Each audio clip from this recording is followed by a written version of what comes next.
Tôt dans ma carrière en aviation, j'ai vécu une situation qui m'a fait réfléchir. En tant qu'instructeur, je faisais un vol avec un étudiant. Nous faisions une approche sur une piste de montagne. J'avais indiqué qu'il s'agissait d'une piste à sens unique, que nous pouvions effectuer l'approche dans une direction, mais qu'en raison du terrain adjacent, nous ne pouvions pas décoller dans la même direction. À cet endroit, la pente était inclinée uniformément, si bien qu'une illusion d'optique donne l'impression que la piste est presque de niveau. Mais en fait, le relief est si prononcé qu'il s'élève plus rapidement que la capacité ascensionnelle de notre avion. La procédure était la suivante. Nous ferions une approche, suivie d'un atterrissage, puis un décollage dans la direction opposée. Il semblait peu convaincu, même si je lui ai assuré que c'était le cas. Nous étions à environ 500 pieds en approche, lorsqu'un véhicule s'est engagé sur la piste. Nous aurions pu remettre les gaz et amorcer la remontée immédiatement, mais je me suis dit que c'était une bonne occasion pour lui montrer l'effet de l'illusion due au relief ascendant. Nous avons donc étiré l'approche finale.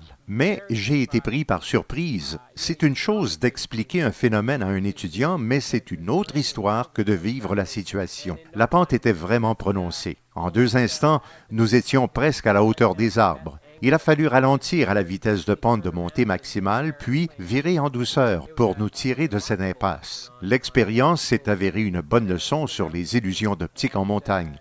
Il faut se fier à ses cartes plutôt qu'à sa vision, qui peut nous induire en erreur.